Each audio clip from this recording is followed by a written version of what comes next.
Est-ce que le nombre de partenaires sexuels qu'a eu une femme dans sa vie compte? Est-ce que ton body count va influencer sa valeur? Est-ce que ça fait d'elle une pute? Est-ce que concrètement, ça fait de moi un macho? De pouvoir dire, ah bah oui, elle a connu tant d'hommes, je ne veux pas d'elle, j'ai des exigences. Et justement, je vais te livrer tous les secrets sur tout ce que je pense vis-à-vis de cela et te prouver que oui, le nombre de partenaires pour une femme compte énormément et beaucoup plus qu'un homme. Et c'est ce que tu vas voir justement dans cette vidéo. Avant que je puisse commencer, n'hésite pas à liker, à t'abonner et à m'insulter dans les commentaires. Si l'envie t'enchante, j'en suis ravi et j'adore, je suis maso, ok? C'est parti. Déjà, 1. Les femmes et les hommes ne sommes pas égaux. Imaginez juste que une 6 sur 10 sur le marché de la séduction, ça soit comme Mbappé, grand footballeur. On va dire un panel de choix de clubs qui est quand même élevé, énorme. C'est-à-dire qu'il peut choisir d'aller au Real Madrid, de rester au PSG, d'aller à Liverpool, etc., etc. En fait, Mbappé domine, on va dire, le marché. Pourquoi? Parce que c'est le meilleur joueur. Je compare les femmes justement à Mbappé parce que les femmes, même si elles sont pas très belles, elles ont quand même beaucoup de choix. Ce sont les femmes qui dominent pour savoir en fait à qui elle va accorder réellement leur attention et à qui justement elle va pouvoir accorder certaines faveurs comme leur amour ou du sexe. On est bien d'accord là-dessus. Sachant que les femmes sont les offres et les hommes en demandent, c'est aux femmes de faire le bon choix. Parce que concrètement, si Mbappé, il allait à Lorient. Si Mbappé, il allait justement à Metz. Et si Mbappé, il allait à Mayence pour aller après à Valence. Pour ensuite retourner et ensuite aller à Bastia. Et bon, on se dirait, mais il fait de la merde Mbappé. Putain, il saccage sa carrière. Ça devient un joueur de merde ou quoi? C'est exactement la même chose. À force de faire des mauvais choix, ça va forcément influencer la valeur que tu auras. Et comme Mbappé en tant que footballeur, une femme, c'est exactement la même chose. Donc si une femme, à chaque fois, elle fait le mauvais choix, ça veut dire qu'elle n'a pas de rareté. Soi-disant, pas de valeur. Parce que la rareté va être le précurseur de la valeur. Donc ce qui est rare a de la valeur. C'est pour ça que, par exemple, un billet de 500 € coûte 500 €. Et pas 100 €. Parce que les billets de 100 €, eh ben, on peut en trouver. Alors que 500, c'est 5 fois 100. C'est beaucoup plus rare. Et si vous comprenez bien ce raisonnement, une femme, justement, qui fréquente panel d'hommes élevé n'est pas rare. Et donc n'a pas de valeur. Mais vous allez me dire, mais D'Angelo, c'est pas très grave. Ma copine a connu 12 mecs, ça fait pas d'elle une pute. En fait, ça voudrait dire que son attention, la valeur qu'elle donne justement à son temps, n'est pas rare. Et c'est un problème. Parce que concrètement, si on veut fréquenter une femme et qu'on se dit que, en fait, n'importe quel homme pourrait venir la date, ça lui enlève quand même beaucoup de crédit. Sur déjà, concrètement, qui elle fréquente, avec qui elle parle. Mais c'est pas vraiment le plus gros problème. C'est le point que je vais soulever juste après. Parce qu'on pourrait se dire, oui, mais dans le fond, D'Angelo, c'est pas très grave. En vrai, si. Mais c'est ce que tu vas découvrir. Le second point, c'est qu'elle n'accorde pas de valeur à la pénétration. La fornication, ce qui est un gros problème. Comme je le disais précédemment, hommes et femmes ne sont pas égaux sur le marché de la séduction. C'est exactement la même chose au lit. Concrètement, on parle beaucoup d'hommes nuls au lit. Dire, ah ouais, il tient pas très longtemps. Ah ouais, mais lui, il sait pas faire ceci. Ah, mais lui, il sait pas faire cela. Pourquoi? Parce que les femmes attendent qu'on les domine. Parce qu'en fait, les femmes attendent une prestation de notre part. Beaucoup moins l'inverse d'ailleurs. Et en fait, ce qui est logique, parce que quand tu es un homme, bah forcément, tu la poutres, tu la soumets, tu lui fous ton pied sur sa gueule, tu l'étrangles, tu lui mets des claques sur le cul. Je suis un peu loin, oui. Ok. Mais vous voyez à peu près le portrait. C'est pas vous qui vous mettez à quatre pattes comme cela. C'est elle, en fait, qui se fait pénétrer. C'est elle qui se fait soumettre. C'est elle, concrètement, qu'on va démonter. Étant donné que ce n'est pas l'inverse, un homme a un gros ascendant sur une femme au lit. Vous voyez, un homme est totalement en position de force. Il est totalement dans une phase de domination, dans une masculinité, et elle, dans une féminité, à pouvoir beaucoup plus recevoir. À moins que vous fassiez des trucs bizarres. Mais ça, je ne veux pas le savoir. Jamy, où est le problème là-dedans, en fait, concrètement? Je comprends pas vraiment. Une femme peut très bien aimer cela et le faire avec plusieurs hommes. Où est-ce que justement ça baisse sa valeur? Non, Fred, t'es juste un enfoiré qui comprend rien. Parce qu'une femme qui aurait beaucoup d'expérience avec beaucoup d'hommes au lit, ça voudrait dire qu'elle ne donne aucune valeur au rapport sexuel. C'est là où est le problème. Parce que en fait, si concrètement c'est facile de l'étrangler, de lui tirer les cheveux, de lui si c'est facile de faire cela, et que concrètement c'est accessible pour tout le monde, ça n'a aucune valeur. Elle donne aucune valeur à son corps. Elle donne aucune valeur à qu'on puisse rentrer en elle. Et ça, c'est grave. Parce que si c'est comme cela, tout le monde pourrait le faire. Mais quel intérêt as-tu à te marier avec elle? Aucun. Regardez juste cette image. Est-ce que vous aimeriez être ce mec, justement, qui attend avec ses putains de fleurs, alors que cette femme se fait démonter dans tous les sens? Non. Pourquoi ce n'est pas la même chose? Parce qu'un homme soumet. C'est pas la même chose qu'une femme. Une femme reçoit, une femme choisit. Si c'est avec 2-3 hommes avant 24 ans, ça va encore. Et si c'est plus, c'est une pute. On peut pas valoriser qu'une personne se trompe très souvent, qu'une personne a tout faux, qu'une personne se fait manipuler, qu'une personne est facile à séduire. Elle n'est pas rare. Tout ce qu'on peut faire avec elle, tout le monde peut le faire. Comment voudrais-tu qu'on valorise ta femme? Comment voudrais-tu que ta femme soit respectable alors que tout le monde pourrait la mettre sur ses putains de genoux? Juste imagine ta femme, le nombre. L'horreur. On préfère pas imaginer. Et pour ceux qui vont quand même émettre un jugement vis-à-vis de ce que je dis, si on parlait de vos sœurs comme ça, vos petites sœurs, qui se font soumettre, qui se font mettre à quatre pattes, on leur crache dans la gueule, vous en penserez quoi? Vous trouverez ça respectable ou répugnant? Pourquoi, lorsque c'est pour vos femmes que cela arrive, vous faites abstraction de cela? Parce que vous êtes cons et amoureux. Et c'est totalement vrai. Et pourquoi vous aimez pas ça pour vos sœurs? Parce que vous savez très bien ce qui se passe dans la tête d'un homme et parce que vous savez très bien que c'est dévalorisant. Le problème,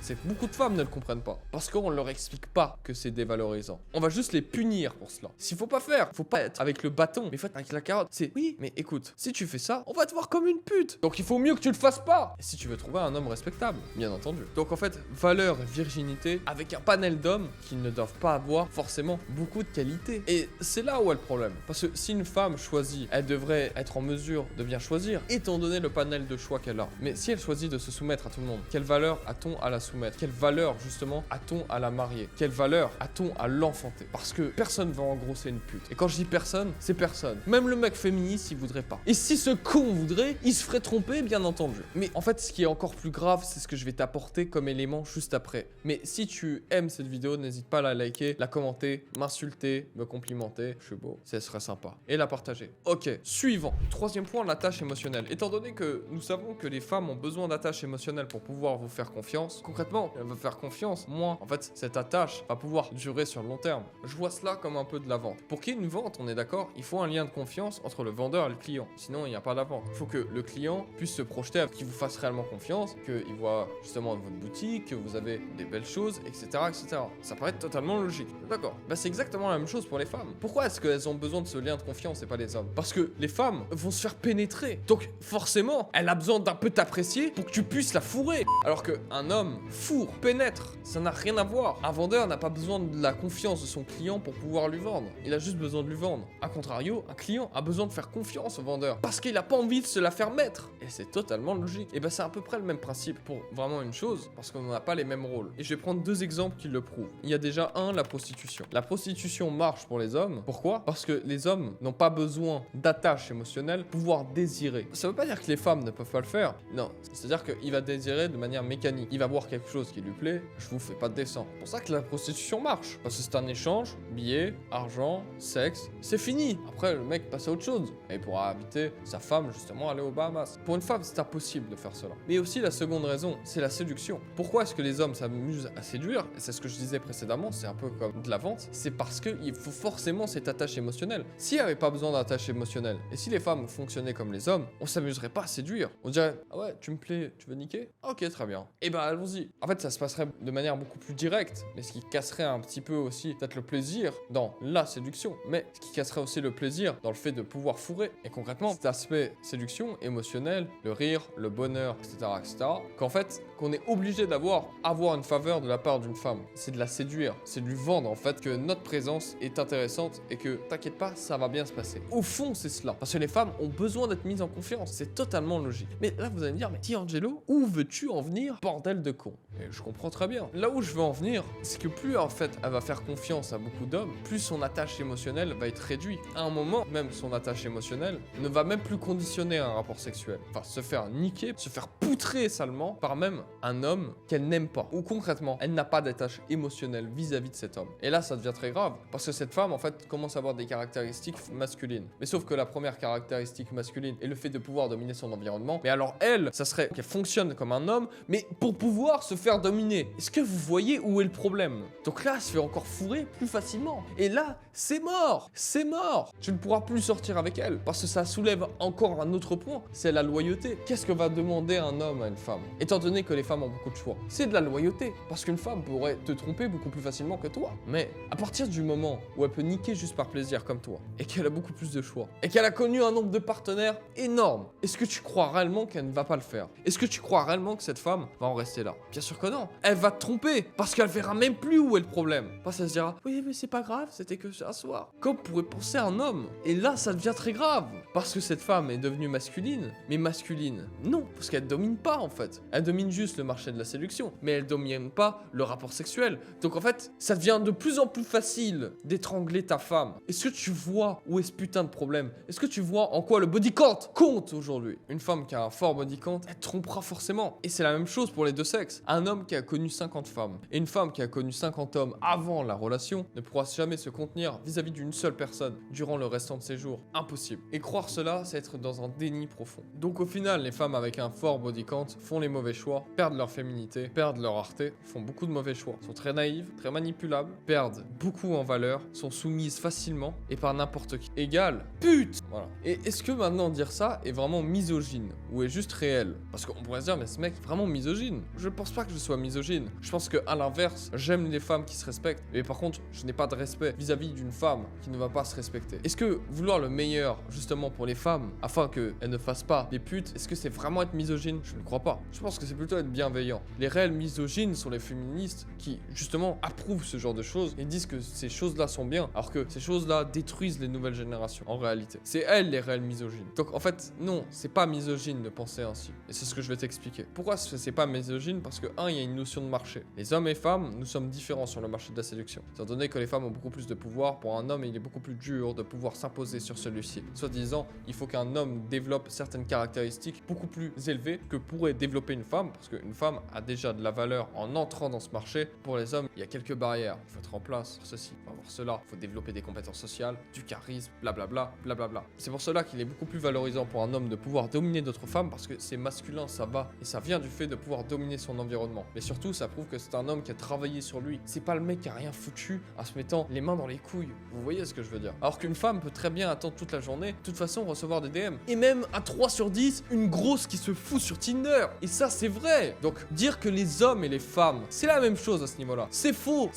et c'est éperdument faux. C'est pas la même chose. Et ça sera jamais la même chose. Secondement, ce n'est pas la même chose parce que les hommes deviennent, et ça c'est la faute des hommes, bien entendu, c'est qu'ils sont beaucoup moins matures. On va dire qu'un homme de 18 ans, une femme de 18 ans, la femme va être beaucoup plus avancée que l'homme de 18 ans, souvent. En réalité, les hommes sont beaucoup moins matures à ce niveau-là. Et en fait, les hommes vieillissent avec le temps et justement maturent, et c'est là où en fait ils prennent en valeur. Alors que les femmes, c'est l'inverse. Les femmes, en fait, concrètement, plus elles vont vieillir, plus elles vont perdre en valeur. Moins elles seront attirantes. Alors qu'un homme, c'est plutôt l'inverse. On va dire de 20 à 30 ans, un homme aura sûrement plus de valeur à 30 ans. Alors qu'une femme de 20 à 30 ans, une femme aura beaucoup moins de valeur à 30 ans. Mais pourquoi? Parce que les femmes sont conscientes justement de leur pleine croissance vite. C'est pour ça qu'elles se développent plus vite. C'est pour ça qu'elles apprennent plus vite. C'est parce qu'elles sont projetées plus vite sur un avenir. Alors que les hommes, non. À 18 ans, on pense à jouer aux jeux vidéo. On est con comme un balai. Et ben non, elles sont beaucoup plus intelligentes à ce niveau-là. Donc là où je veux dire que c'est pas la même chose, c'est qu'il y a forcément un écart d'âge. Et d'ailleurs, une femme de 18 ans préférait un homme de 22. Vous voyez? Alors que un homme de 18 ans va aimer une femme de 18 ans. Mais si une femme de 18 ans aime un homme de 22 ans parce que l'homme de 18 ans pue la merde, et ben ça crée une certaine disparité. Et donc, étant donné que les hommes se développent beaucoup plus tard, il est logique que concrètement, un homme qui est en avance sur son temps a plus de valeur. Je suis désolé, un jeune homme de 20 ans qui a eu plus de 20 conquêtes, c'est pas la même chose qu'une femme qui s'est fait poutrer et niquer par plus de 20 mecs à 20 ans. C'est pas du tout la même chose. Et oui, pourquoi ce n'est pas la même chose? Parce que le troisième point, c'est l'attention. Que les femmes ont beaucoup d'attention. Justement, on va dire de leurs 18 à 35 ans, les femmes ont de l'attention. Un homme n'a pas d'attention s'il ne travaille pas sur lui. Si un homme, concrètement, 1m60, il n'a pas d'argent, il a compétences sociales, il a rien, il aura aucune attention. Il marchera dans la rue, personne ne va le remarquer. Une femme qui a à peu près les mêmes caractéristiques, je vous jure qu'elle va quand même recevoir un minimum d'attention. Et les femmes ont du mal à le visualiser. Une femme parlant à un homme justement de son niveau, on va dire physique, forcément penser que cet homme a la même attention qu'elle. Ce qui est faux en fait. C'est les hommes n'ont pas autant d'attention. Il est beaucoup plus rare pour un homme de recevoir un message d'une femme que l'inverse. Et ça, il faut bien le prendre en compte. Et là, encore une fois, on est dans cette équité du marché de la séduction. Je ne dis pas que c'est bien, je ne dis ni que c'est mal, je dis juste que c'est comme ça. Et d'ailleurs, peut-être tant mieux. Parce que ça pousse les hommes à s'élever. Donc ça, c'est tant mieux même. Mais le quatrième point, qui est le plus évident et le plus éloquent, bien évidemment, c'est l'aspect pénétration, l'aspect domination. Lorsqu'un homme séduit 20 femmes et arrive à ses fins, c'est un homme qui domine 20. C'est un homme qui met nu 20. Une femme qui se met à 4 pattes devant 20 hommes, ça n'a rien de valorisant. Une femme qui se fait poutrer par 20 hommes, ça n'a rien de valorisant. Parce qu'elle est toujours dans la position de recevoir. Justement, une femme qui a réellement de la valeur, elle sait la préserver. Un homme va étendre sa valeur par sa domination. C'est totalement différent. Et dire que c'est misogyne, ça serait faux. Peut-être un peu machiste, estimant que hommes et femmes, nous n'avons pas les mêmes rôles, sûrement, mais misogyne, non. En tout cas, si tu as apprécié cette vidéo et si tu es d'accord, n'hésite pas à mettre un like, n'hésite pas à partager, n'hésite pas à me remercier. En fait, fais ce que tu veux. En tout cas, je te souhaite une bonne journée. Ciao.